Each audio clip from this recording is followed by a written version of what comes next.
Greg Satell, welcome to Partnering Leadership. I'm thrilled to have you with me. Thanks so much for having me here, Mahan.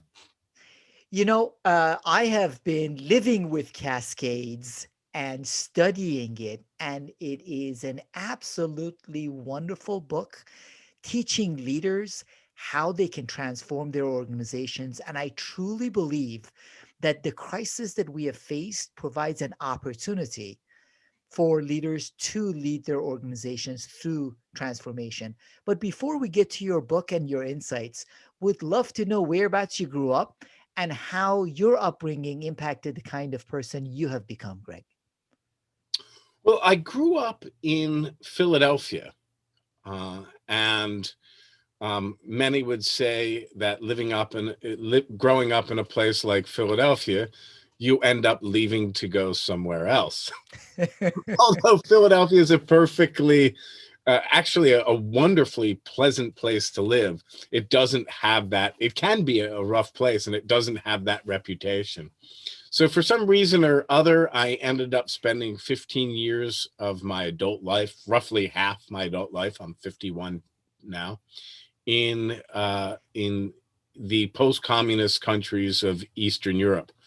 And that, more than anything, really shaped my experience or my outlook, because nothing challenges you and when then this experience of having to go and revisit almost every assumption you ever had about everything, and do it in an environment that is objectively a difficult business environment, but at the same time something that you constantly need, that you'll have this abrupt need to adapt to, in terms of learning language, learning culture, learning how to get basic things done, such as buying milk.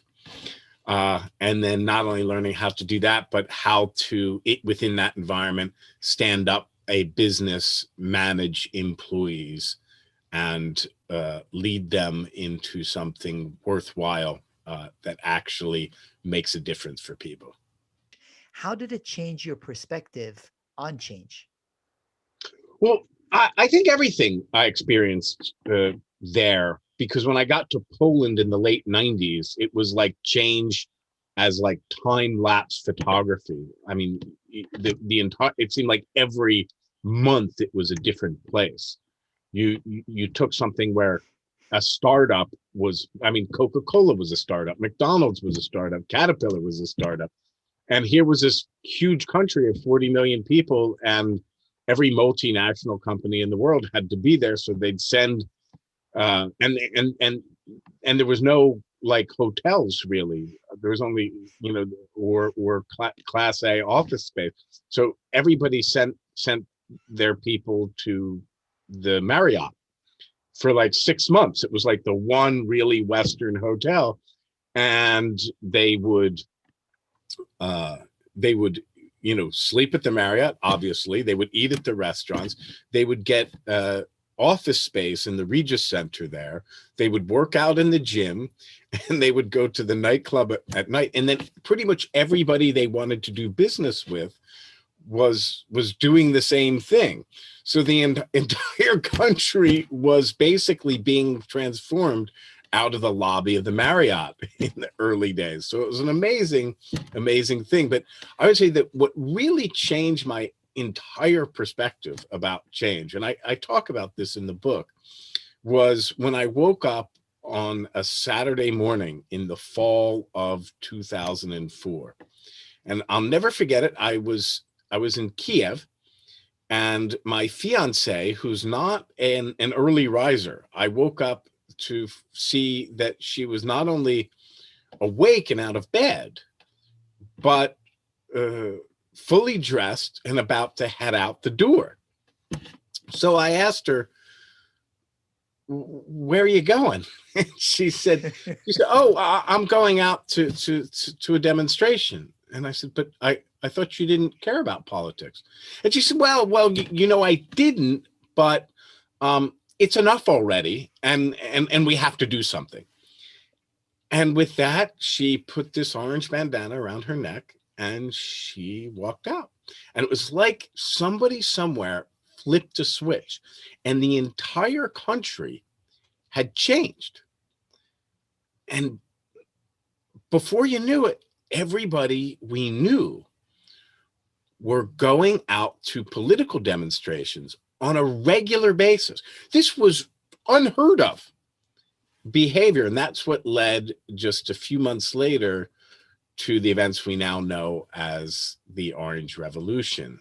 And I experienced these events in a fairly unusual, almost unique perspective of, as a foreigner, being considered maybe not so much an insider, right? Being somewhat outside the happenings, but in my role managing the country's leading news organization, I was certainly something more than than an innocent bystander.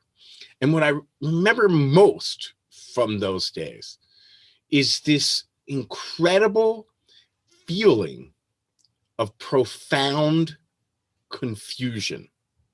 I mean, nobody seemed to know what was going on or what would happen next, least of all me. I mean, I would talk to the journalists in the newsroom every day. I would talk to other business leaders. I would talk to political leaders. Nobody who had any, nobody who would typically be considered to have any power had any ability to shape events at all. There was just this mysterious force that nobody could describe, but nobody could deny, that was moving things along. And what amazed me is how all of a sudden people who were doing thousands, thousands and thousands of people who would normally be doing very different things would all of a sudden stop what they were doing and start doing the same thing in almost perfect unison.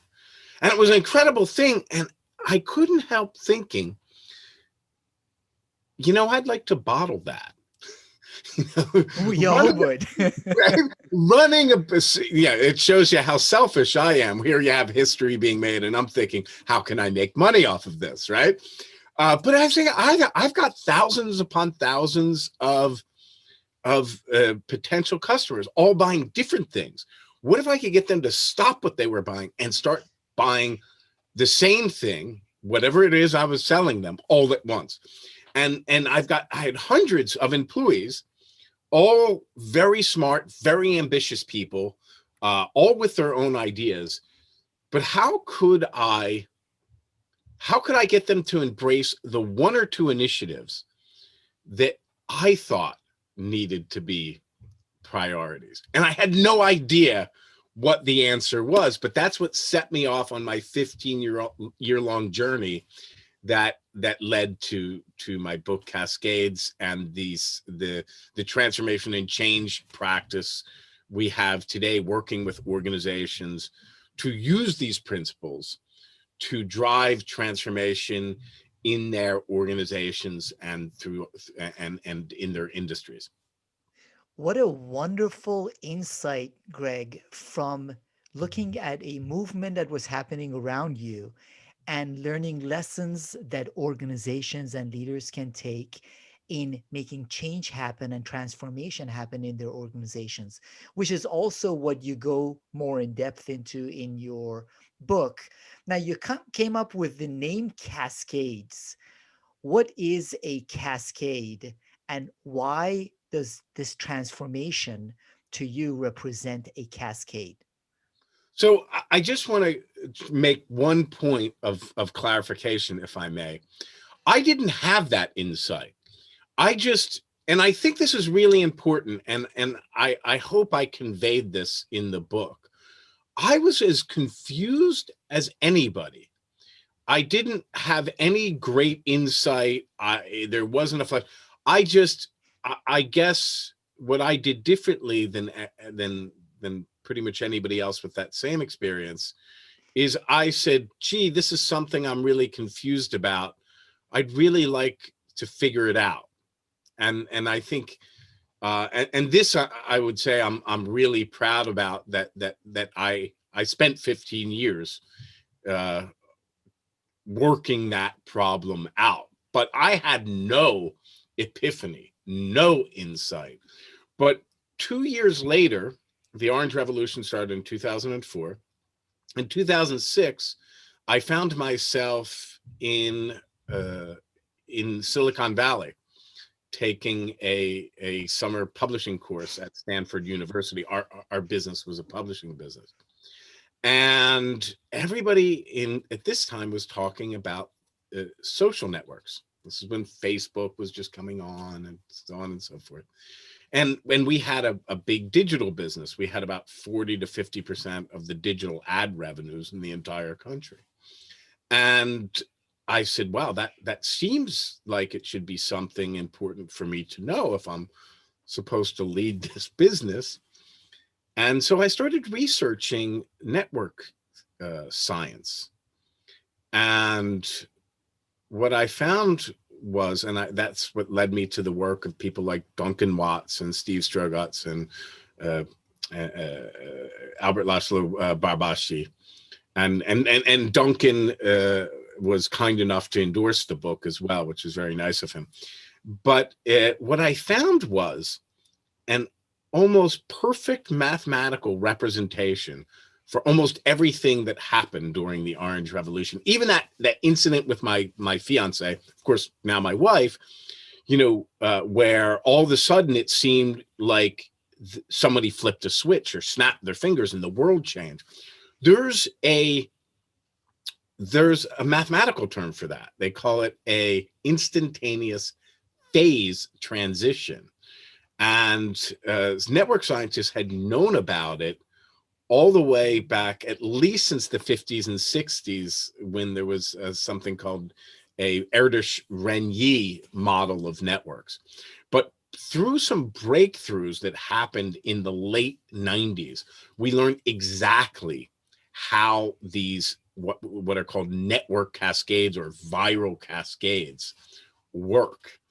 And so that was sort of the first part of my epiphany that this strange thing that happened to me is actually a repeatable scientific phenomenon that that we can understand.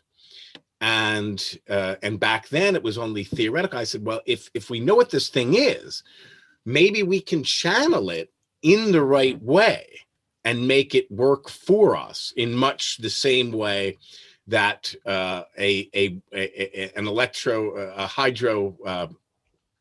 hydroelectric dam takes the force of the water to make electricity.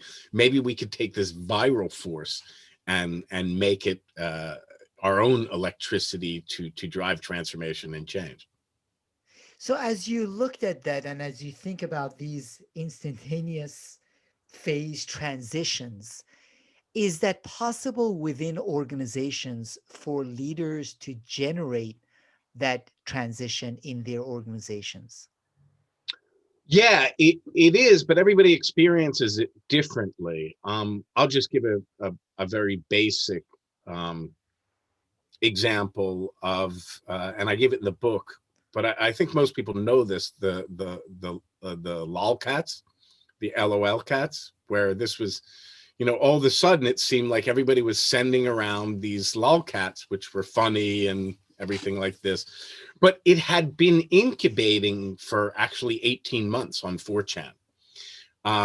But you just get to this point where uh, the connections have been building up over time and the system flips and you have this instantaneous phase transition.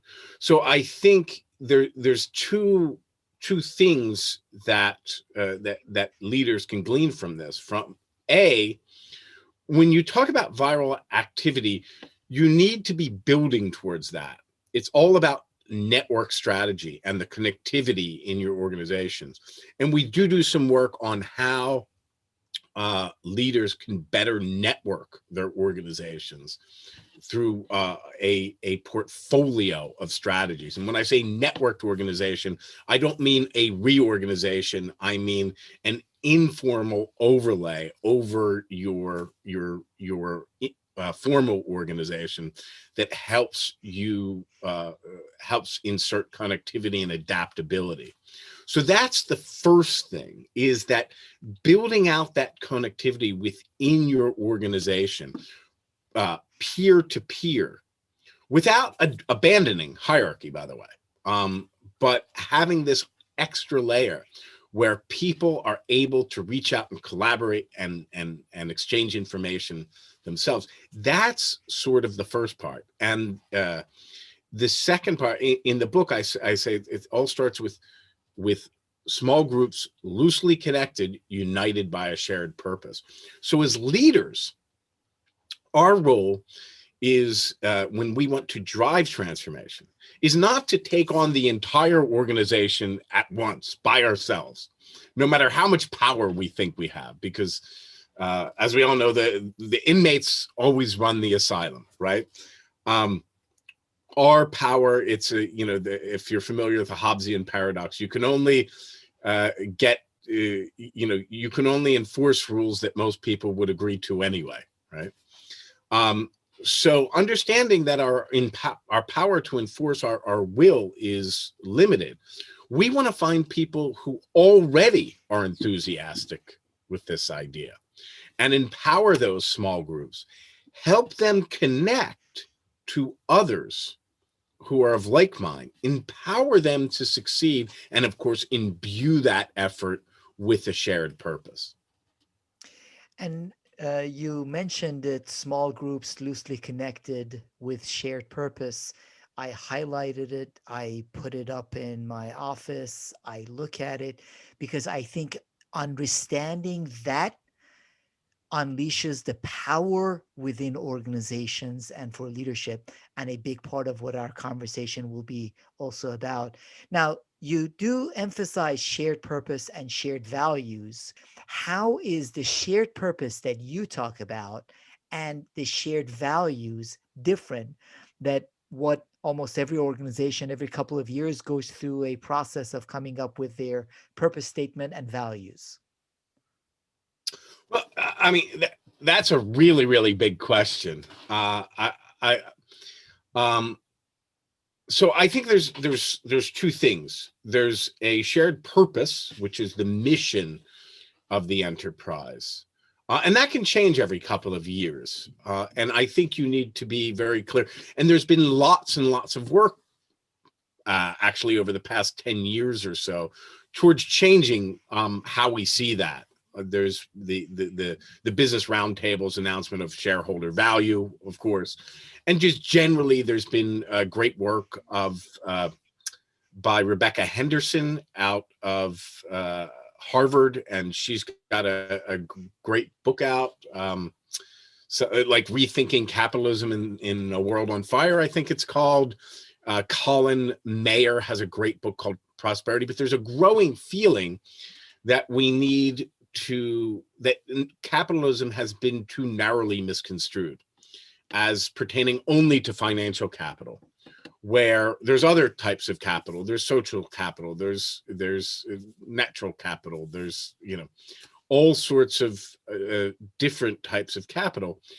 And I think the challenge is for leaders to make that shared purpose or that shared mission clear. And that's sort of the first hurdle.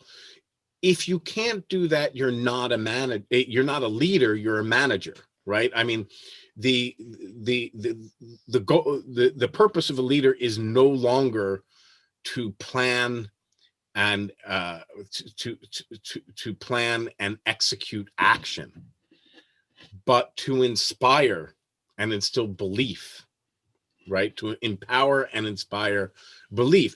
So that's the first thing. When you talk about, you say, okay, why are customers going to come? Why are people going to come work for us? Why are partners? Look at your ecosystem that you're trying to build. um, your technology partners, your capability partners, your employees, your customers, your communities, all of these stakeholders, and say, why you? How can you share purpose with those people, with those stakeholders? Because if there's not shared purpose, it only comes down to money, right? And that means you're going to overpay for inputs, and it means you're going to have to discount outputs, and your margins are going to be squeezed. And you know, that's no way to win the game, right? So that's the first thing you have to ask yourself. And when I say shared purpose, ask yourself, why should people be with me? Why should people come work for me? And if the only answer is because I pay them, somebody else can pay them just as easy as you can. You know, and the same, why should a customer buy my product? Just because I'm cheaper, or I'm giving them more features, or whatever it is. And unless you can state a purpose, and we can all think of brands that, Apple is top on everybody's list, but others, Southwestern Airlines, or even something like McDonald's, which for years, if you look at how they've done their supply chain for the past 50, 60 years, it's so clear that I mean, even something like McDonald's, which is this brand that people like to kick around a lot, because it's, people say it's not nutritious, and there's a lot of truth to that. Um, but when it comes to really treating their suppliers as uh, as co-pilots, and building a sense of shared values among that supply ecosystem, I mean, they are one of the tops. So that's shared purpose, and the operative question there is, why with us? Why with me? Shared values, and I'm going to speak this in uh, two aspects of it.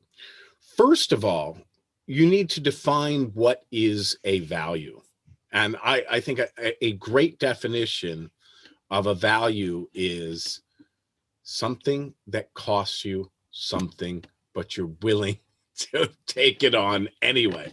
So in workshops, we ask people all the time, what are your values? And they say, oh, we value the customer, we value excellence, we value, all this stuff. I say, okay, now what do those values cost you? Because if you can't tell me what costs you're willing to incur, then it's not a value, it's a platitude. One of the transformations I cover, and one of my favorites that I cover in my book, is the Gerstner's transformation at IBM in the 90s. And I must have interviewed over a dozen people who were involved with that transformation. And the big part, the so-called keystone change of that transformation, was what he called a shift from the IBM's proprietary technology to the customer's IBM's stack of proprietary technology to the customer's stack of business processes. And that's how he voiced the change. That was the shared purpose. The shared value, this idea of the customer being first, it was only credible because he made clear to everybody he was willing to forego money on every sale, which was a complete paradigm shift. It was like apostasy in IBM at the time. They would drop a customer if they had even one competing product in an entire data center. But because he was willing to incur that cost, that's what it made it real, not only to customers, but to employees, to partners, to analysts. And I've asked people over the years, and I've been researching in depth IBM for over a decade. I've I, I've asked people over the years, do you think IBM would be in business today without that? Not one that I asked said that they thought it would. They said without that credibility, and you remember the company was on death's door. Uh, that wouldn't. So that idea of a value, if you think you have a value, ask what you're willing to cost. How does that value constrain you in any way? That is, that's core. Because if you're not willing to be constrained in any way, what you're trying to achieve is not meaningful. People won't take you seriously. You won't have credibility. Also, one thing that we do a lot in our work with organizations looking to drive transformation is we talk about shared values. That's how you bring people in. You want to start with your most fierce advocates, and you want to empower them when we talk about keystone changes to be successful. Because until you can do that, nobody's going to take this change seriously. But in order to bring people in, you need to identify shared values. And so here's the Jedi mind trick that we do and it's amazing how effective this technique is we ask people to tell us what does their opposition say. So any change, and this is something we I feel very strongly about, and we repeat pretty much every session we're working with executives on this, that any change, if it's an important change, if this change is going to impact people, there's going to be certain people who aren't going to like it. And they're going to work to undermine this change in ways that are dishonest and underhanded and deceptive. And that needs to be your primary design constraint. As soon as you internalize that and accept that, you're ready to move forward. And the second thing about those fierce opponents, you don't want to engage with them. One of the biggest mistakes we see people make is they want to win over the critics before they can move over. Or they say, oh, Bobby and Susie, they're not going to like us. Leave Bobby and Susie alone. Don't tell them anything. Just focus on people who want this change. Don't try and win them over. And very often, and by very often, I mean almost always, if left to their own devices, once they see the change gaining traction, they will lash out and they will overreach and they will end up sending people your way and they will discredit themselves. We see that in the political revolutions. I talked specifically about in Ukraine, but it seems whenever the sort of dictator regime, the authoritarian regime, sends the troops in to beat the protesters, that's sort of the beginning of the end. I think we've all seen it in our own work where you're sitting in a conference room somewhere and the meeting starts slowly moving towards a consensus, and about 3/4 of the way through, somebody who'd been very quiet up till then all of a sudden has a hissy fit in the middle of the conference room, and you're thinking, where did that come from? So if you just leave them alone, they will do your work for you. But, and here's the really challenging thing. You don't want to engage with your fierce opponents, but you do want to listen to them because they will help you identify the shared value. And one of the examples I love, although it's not a business example, is the LGBTQ movement, which for decades was sort of spun their wheels around, we're here, we're queer, we're different, and respect our difference, which is all fine and well. But when they really started making progress is when they started listening. And, for decades, every time they won something, every time they would win legislation, especially the famous one with Proposition 6 or 8 I think Proposition 8 in California, uh, where they, whenever they would win a battle, it would always come back with family values, defensive marriage, and they'd get clobbered until they started listening and they started saying, hey, we want the same things you want. We want to live in committed relationships. We want to raise happy families. So, a great shared value is something, if you voice it to the fierce opposition, it'll like make their heads explode. Like, so I'm sorry, what's your problem with committed relationships? What's your problem with happy families? And we see the same things in the organizational transformations that we do, digital transformations, right? It's never about digital. It's always about shared values, right? That's why one of the things we do with digital transformations is we tell the executives, the leaders that we work with, focus on a if you're going to work with automation, focus on automating the most mundane, uh, painful tasks first, right? It's much easier to sell aspirin than it is to sell vitamins. But what we say is, what we constantly say is, uh, what does your fierce opposition say? What do the people who hate this idea, what do they say? And if you really listen, you can identify a shared value, which won't convince them, but it will flip everybody they're trying to convince. Beautiful. So, what I'm hearing from you is you don't necessarily need to focus on the fierce opposition to convert them to your way of thinking in leading change through the organization. But you do need to listen to them for the shared values that will make your movement more powerful within the organization.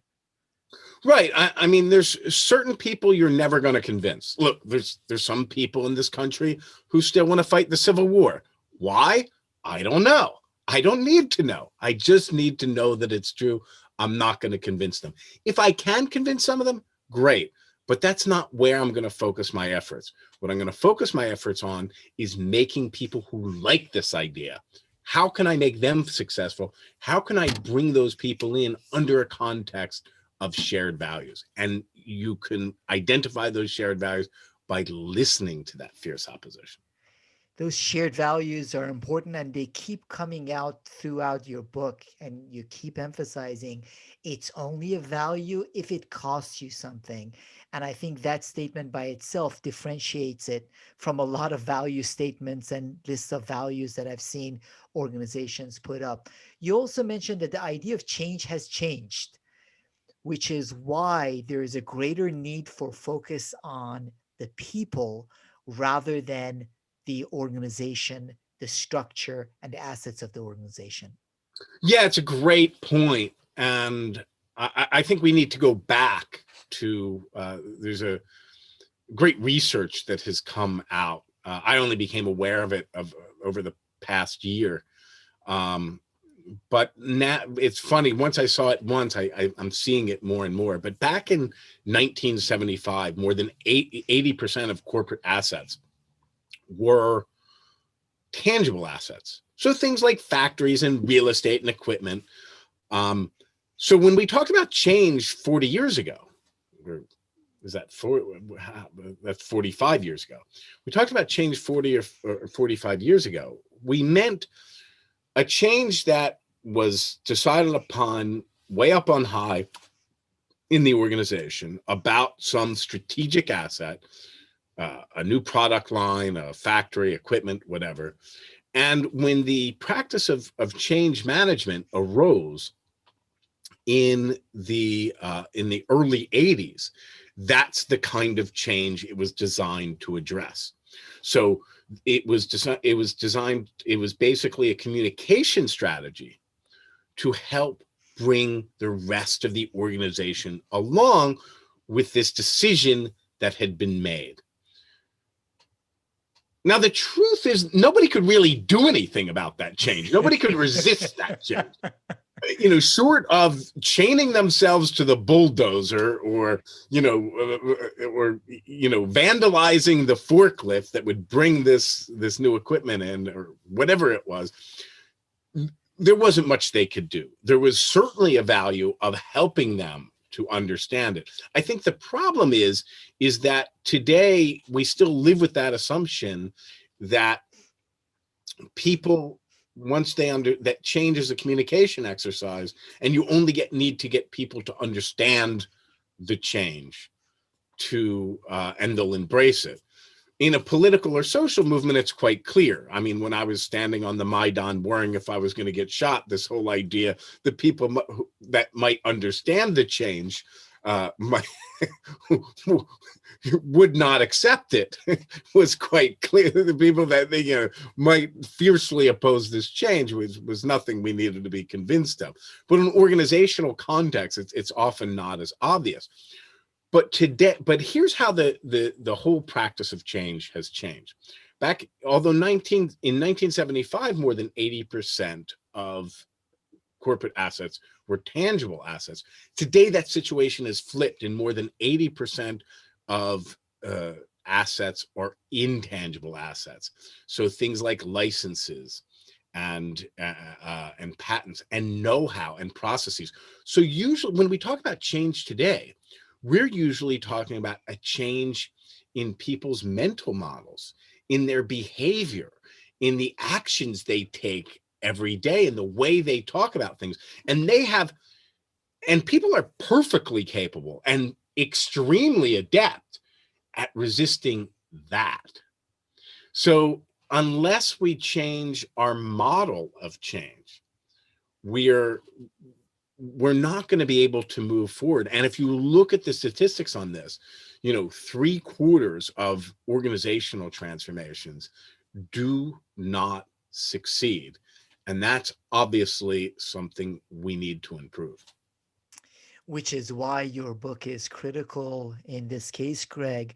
A lot of the HBS case studies that are still being studied in business schools, and a lot of leaders are using as step 1 through 12 of how to roll out change initiatives in their organizations, were meant for a different era than what we are facing now.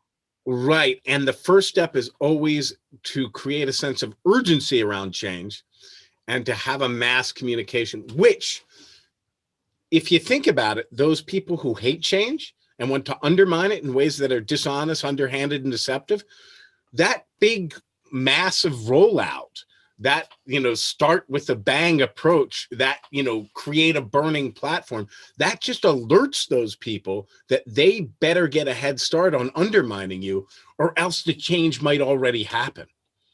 So often that particular approach not only doesn't get you forward, it actually backfires. And I can't tell you how many projects we've done where somebody reaches out to us, and this is somebody who has been anointed by someone in the C-suite to roll out this change initiative.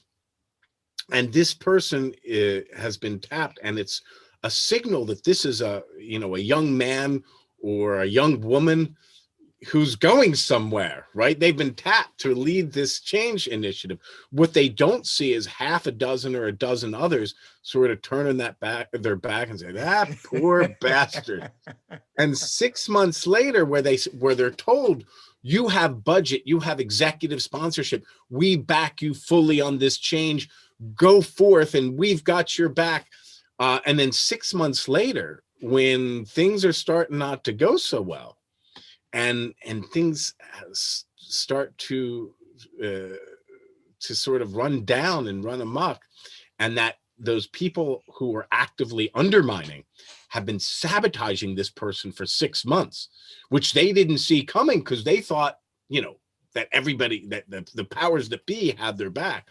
All of a sudden they see that support starting to dwindle, and they say, "Well, we thought, we thought Mahan, we kind of liked the, we kind of we kind of liked the cut of his jib, but I don't know. We gave him this, big shot, and maybe he's not quite ready. And this career making appointment that they had now seems, it seems to be a, something that's going to run their career off the rails. Because going back to your point, which I have put up on my wall, small groups loosely connected with shared purpose takes a lot. It is a brilliant statement. It takes a lot. It does take a certain level of willingness to let go of control by leaders also. And we all have a fear of letting go of control. Even one of the reasons people are afraid of flying in airplanes or having someone else drive the car is we are not in control. So leaders need to give up some of that uh, desire for control. Now, one of the things I've been hearing Can in I some just can I conversation, just go step ahead, in there? I don't think please. control. I'm going to push back just a little bit. By the way, I love that you love that, because it took me 10 years to come up with that. To come up with this idea, because that encapsulates a lot. As you know, there's 2 chapters on the science of networks, and it took me 10 years to encapsulate the science of cascades into that one sentence: small groups loosely connected, united by a shared purpose, in such a way it didn't make the, someone like Duncan Watts, who actually invented all this, pull his hair out. So it's I I'm very, very proud of that. It took me a long, long time, but I don't think it's an issue of control. I think it's how you see your role as a leader. And one of the things that I always saw it this way. I guess I was a philosophy major in college, but Immanuel Kant had this notion of dignity as treating people not as means to an end, but as ends in themselves. And if you see your job as a leader to treat people as ends in themselves, then it's not that big of a leap. You're not um, you're not giving up anything.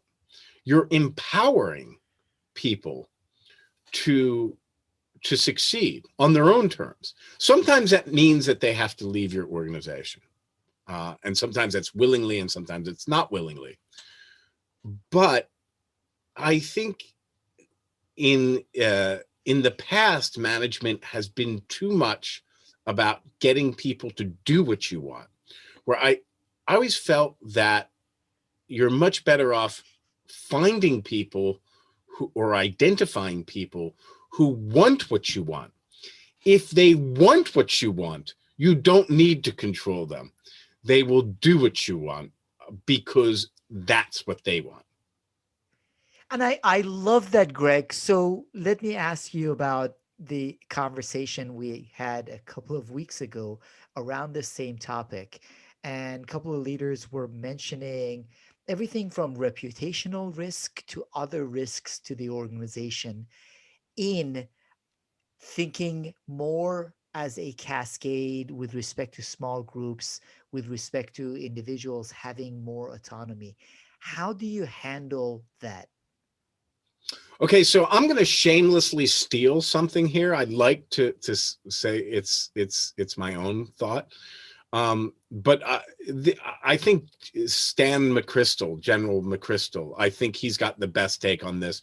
And I definitely recommend his book, Team of Teams, which he wrote with Chris Fussell. Chris Fussel's book, One Mission, is a much more implementational version. I recommend both, especially since Chris Fussell recommended Cascades. So, And his stories are all throughout the yeah, book too, which is but great. right, yeah, and he was kind enough to sit down for interviews and to fact check, and to make sure I got all of that stuff right. But I thought Stan McChrystal is you know you because he had this issue when it was life and death with soldiers in the field. And he said, you know, you can't push decision making down. You can't have distributed decision making until you achieve what he called shared values and shared consciousness, or what I call people that want what you want. If you're confident they want the same things you want, if you're confident you're aligned, if you're confident you have the same shared mission and shared purpose and shared values, you're not going to feel the need to control. Now, the other thing you go into, which I really loved, is you mentioned executives of disrupted companies aren't idiots. And you use Blockbusters example, the fact that we can look back and say, well, there were pretty simple decisions. They just missed the technology that Netflix had. But that's not the case. Right. We do this exercise. We say, what would you do if you were Blockbuster, if you were CEO of Blockbuster in 2004? We say, uh, people go down a list of things, and then we show them the list of things that they actually did. So everything that you say with perfect hindsight they should have done, they actually did. The problem wasn't that they didn't understand the change. And the problem was that they didn't have the right strategy or executed it well. They actually had the right strategy, executed it well, but they weren't able to align their internal and external stakeholder networks behind that change. And that's what killed them. Not that they didn't have the right strategy or execute it well, but because they were forced to abandon the strategy, or leadership was. And it Yes, was I actually interesting, by the way. I just, and this gets to another, because I feel very passionate about this idea, uh, that, you know, it's not that stupid people fail and smart people succeed. Smart people fail all the time, and stupid people succeed all the time. The issue is you need to learn from failures. What what I found most interesting talking to John Anioko, the former CEO of Blockbuster, who is certainly not a dummy at all, and somebody who's been continually successful both before and after Blockbuster, and in many ways was successful at Blockbuster as well.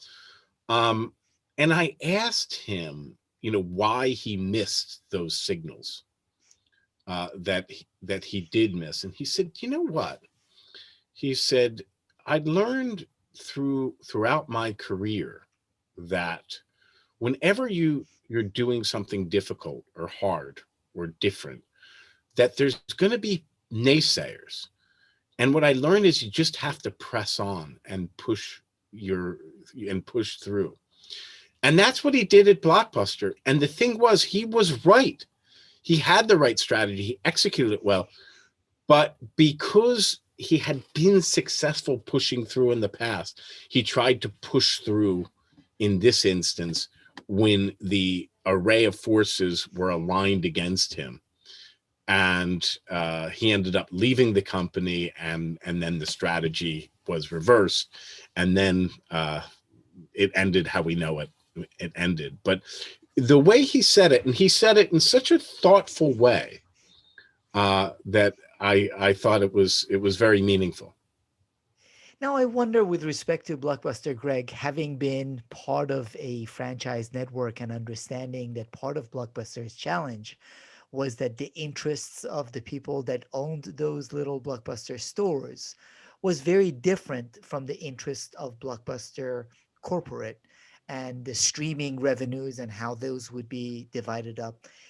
Are there times when the structure of an organization like a Blockbuster does not allow for transformation, regardless of how much you try to align the broader group using some of the great practices that you share in your book? Yeah, well, they eventually they were able to align, the franchisees, but way too late. And the franchisees were only 20% of the of the stores. Um, so they didn't really need to listen to the franchisees to go forward. What I think they underestimated is how much noise and pain that those franchisees could create, along with the investment community and the analyst community, and that and the franchisees contributed to that, which led to the crash of the stock price and the incoming of Carl Icahn, and that's where things started to really go downhill. But it also brings me to another point, because one of the things, and this sort of relates to my earlier book, Mapping Innovation, where I wanted to find what was the one thing that makes an innovator successful. Because I researched, uh, you know, every great innovator I could find, from top executives at multinational firms to scientists to entrepreneurs. And with innovation, I found the key thing, two key things actually. One was that they were constantly looking for new problems to solve.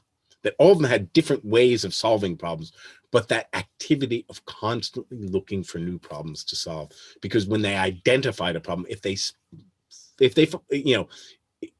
they worked on, once a meaningful problem was identified, your chances of solving it were fairly decent, right? And that they were also very collaborative. So that was for innovators. But for people driving transformation and change, and I looked, as you know, over a century. I mean, you name it, I looked in the civil rights movement, Gandhi, solidarity, turnarounds at places like Wyeth Pharmaceuticals and IBM, and education movements and suffrage movements, and on and on and on. What I found was this. Oh, by the way, I also looked at lots of negative examples that didn't work, Occupy and others. And what I found, what was the main difference between the ones that succeeded and the ones that failed, was the ones that succeeded, almost everyone, the one exception being civil rights, uh, they, all of them had some kind of terrible failure early on and learned from it. It was what they learned. It's not that they didn't fail, or not that the smart ones, they saw what nobody else saw. No, the smart ones were just as dumb as the dumb ones, but they learned from their failure. And one of the examples I talked about in the book was Gandhi, which we see him as a genius, and he was. But his most famous triumph, the Salt March, was born out of his worst failure, which was, he would later call his Himalayan miscalculation, which happened 10 years before and spun out of control and ended up in a horrible, horrible massacre at Amritsar. So when he was asked to do it again 10 years later, it was what he had learned from that failure that enabled him to succeed. And that was true almost of pretty, the only one is civil rights, because civil rights was the one they did quite a bit of homework. Um, and they never had that catastrophic failure, but they did constantly learn and adapt along the way. So for instance, they started off with boycotts. Then the boycotts didn't work. They didn't stick with the boycotts. They moved to sit-ins. Every even small failure they had, or I wouldn't even say some of them were such failures, but lack of success, they were able to pivot and learn and grow and move to something else. So if I could give any advice to me, don't worry about failure. Just limit the damage, right? Um, but I can break the suspense for you now. You will have failures. It's learning from those failures that will enable you to lead forward and adapt and succeed.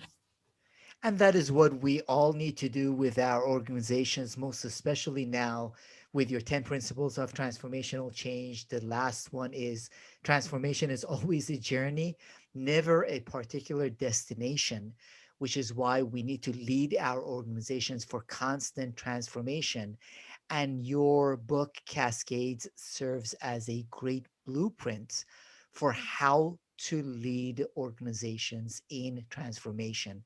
Now, I would love to know from you, Greg, in addition to your book, are there any other leadership resources, books, talks that you find yourself recommending for leaders as they are thinking about leading their organizations through ongoing disruption and transformation? You know how much I think of Bob Berg. I'm sure a lot of people have read The Go Giver. I actually like his later one, from adversaries to allies, even better. Um, there's one book, and I've read so many good books that I like so much, but there's one book that I never hear anybody talk about, which I think is one of the most brilliant business books I've read. It's called The Halo Effect, and it's all about when you're successful. Uh, you see a company successful, everybody loves everything they do. Everything, oh, he's a guy. When Steve Jobs is successful, anything he did, that was the great thing to do. But the second they become unsuccessful, people talk about those same traits. And oh, of course he was going to fail. Didn't you see he was doing this all the time? But a lot of the research that we see, and what the book is really about, is really um, how to ingest and how to look at advice, and look at much of the business advice we get. For instance, every week we get something from Deloitte or Accenture or something that predicts the future by um, a survey of 500 marketing leaders. But that's the average opinion. That's not a good guide, right? I mean, you don't want to hear from 500 marketing leaders. You want to hear from the 10 that know what they're talking about. You're almost by definition averaging it out.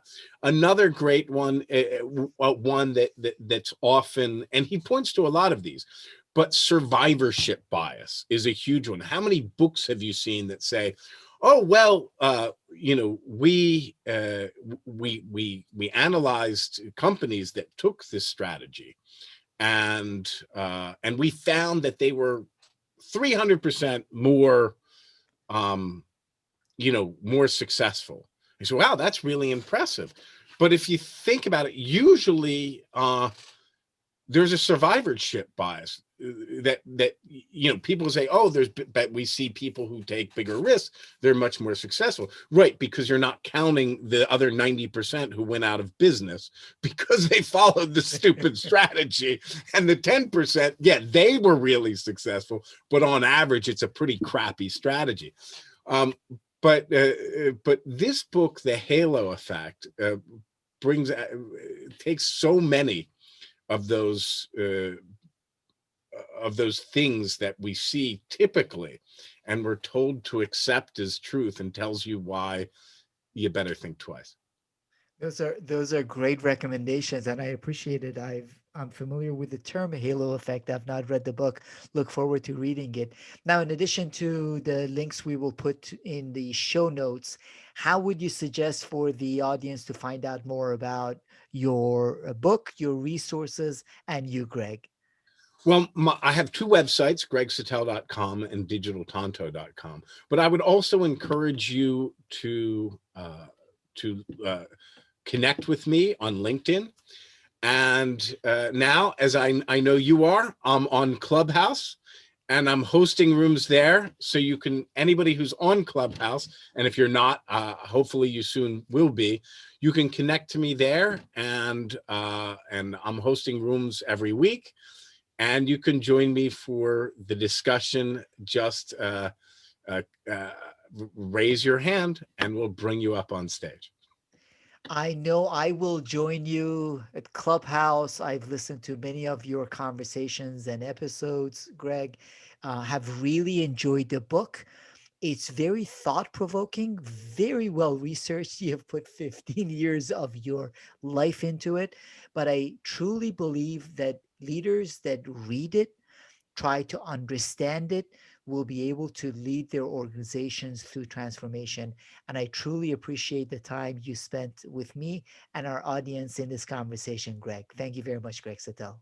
Thanks so much for having me, Mahan.